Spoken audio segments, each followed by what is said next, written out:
Bismillahirrahmanirrahim. Assalamualaikum semuanya. Sejarah asal-usul Dajjal dari lahir sampai sekarang.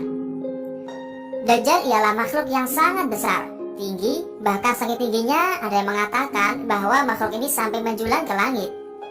Mempunyai mata satu dan dalam keningnya ada tulisan kafir dengan menggunakan bahasa Arab dan akan muncul ketika hari kiamat. Diceritakan bahwa Dajjal lahir di sebuah keluarga penyembah patung sapi betina di zaman Selasa bin Nuh. Ia dilahirkan di daerah sekitar Palestina, di dekat daerah Sodom dan Gomorrah, umat kaum Lut. Dia diberi nama Dajjal yang berarti pembohong, di mana kelak di akhir zaman dia akan menyebarkan fitnah dan kebohongan, mengaku nabi, mengaku Tuhan dengan segala sihir dan tipu dayanya. Lalu seperti apa kisah lengkapnya? Simak video ini sampai selesai. Namun sebelum lanjut, jika kalian suka dengan konten-konten Islami kami, mari dukung channel ini dengan cara klik like, subscribe, dan aktifkan lonceng notifikasinya ya, agar channel ini semakin eksis dalam mensiarkan kisah inspiratif Islami lainnya dalam kemasan cerita bergambar. Ayah dan ibu Dajjal adalah penyembah berhala. Keduanya dilahirkan dari hasil perzinaan antara mahram atau saudara. Kostum yang dimiliki ayah Dajjal adalah berbadan tinggi, gemuk, dan memiliki hidung seperti paruh burung. Sedangkan ibunya berbadan gemuk, kedua tangannya panjang, dan memiliki payudara yang besar. Mereka adalah keturunan Yahujah yang telah menikah selama 30 tahun tetapi belum dikaruniai seorang anak.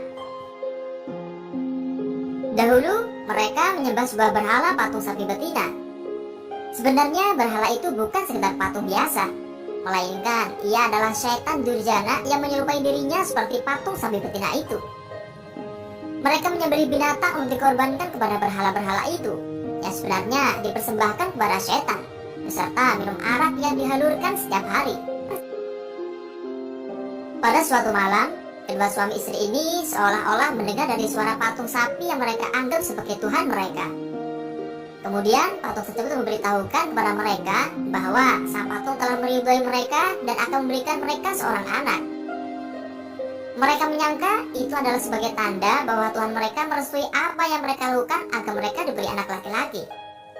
Akhirnya sang istri hamil hasil hubungan ketika sedang menstruasi. Lalu terjadilah kehamilan sebagai pengaruh perbuatan setan.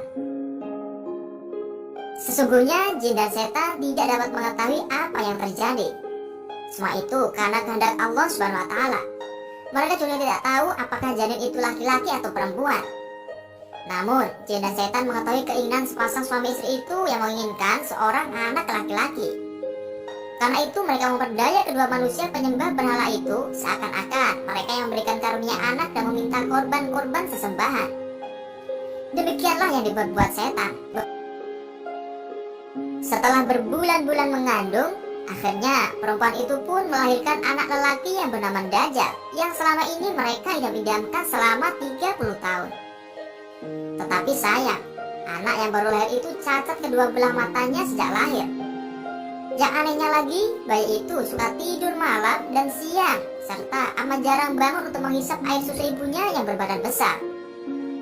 Keanehan ini pun membuat orang tua Dajjal kesusahan dan menderita.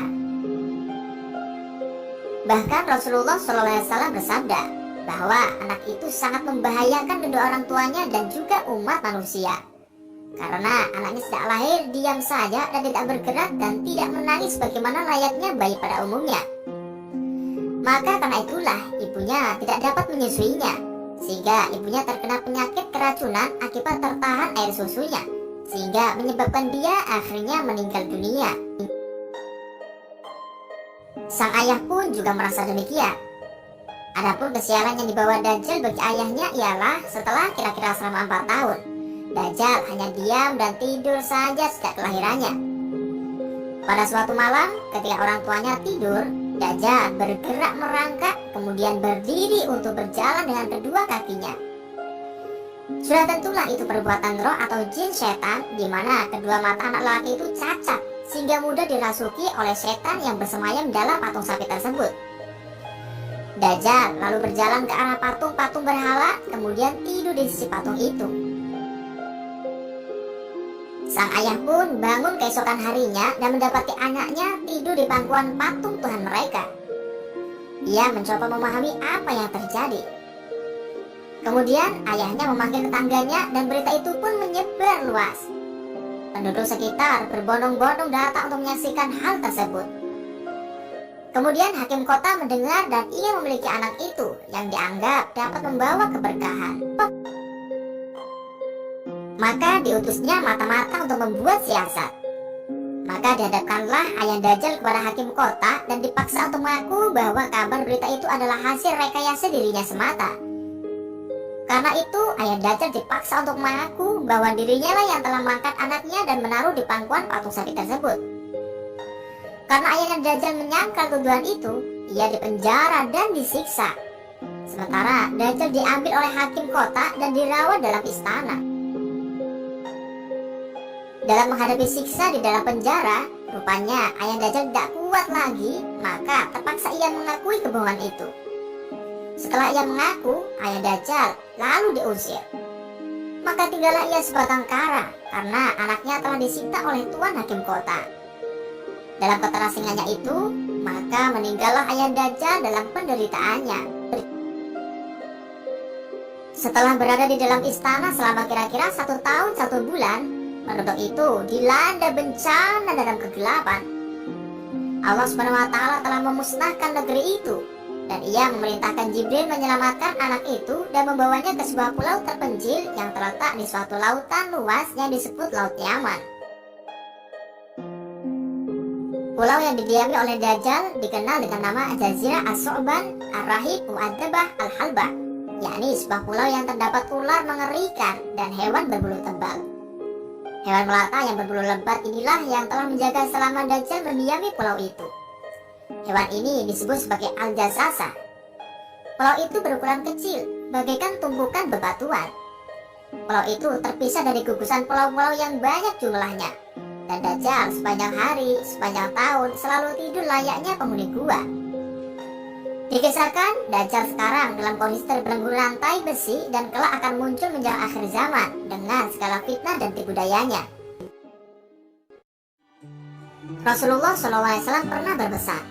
Suatu hari Nabi Muhammad pernah menyampaikan pidato di hadapan para sahabatnya secara panjang mengenai Dajjal. Merujuk kitab Hayatus Sahabah Syekh Muhammad Yusuf Al-Handalawi tahun 2019. Nabi Muhammad mengawali pidatonya dengan mengatakan bahwa setiap nabi yang diutus Allah pasti mengingatkan kaumnya terhadap Dajjal, termasuk dirinya sebagai nabi terakhir. Dajjal pasti akan muncul di tengah kalian, tegas sang nabi. Kata Nabi, dirinya akan menjadi pelindung bagi setiap muslim manakala Dajjal muncul pada zamannya. Namun jika Dajjal datang setelah Nabi wafat, maka setiap muslim menjadi pelindung atas dirinya sendiri, dan Allah akan menggantikan Nabi untuk melindungi umatnya.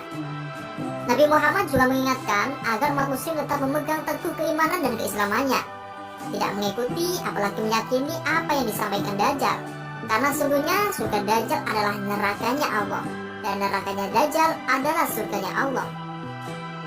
Rasulullah SAW memberikan teladan kepada kita dengan selalu berdoa kepada Allah SWT dari fitnah Dajjal. Doa ini lebih sering diucapkan Rasulullah dalam tasyahud akhir menjelang salam, yaitu sebagai berikut.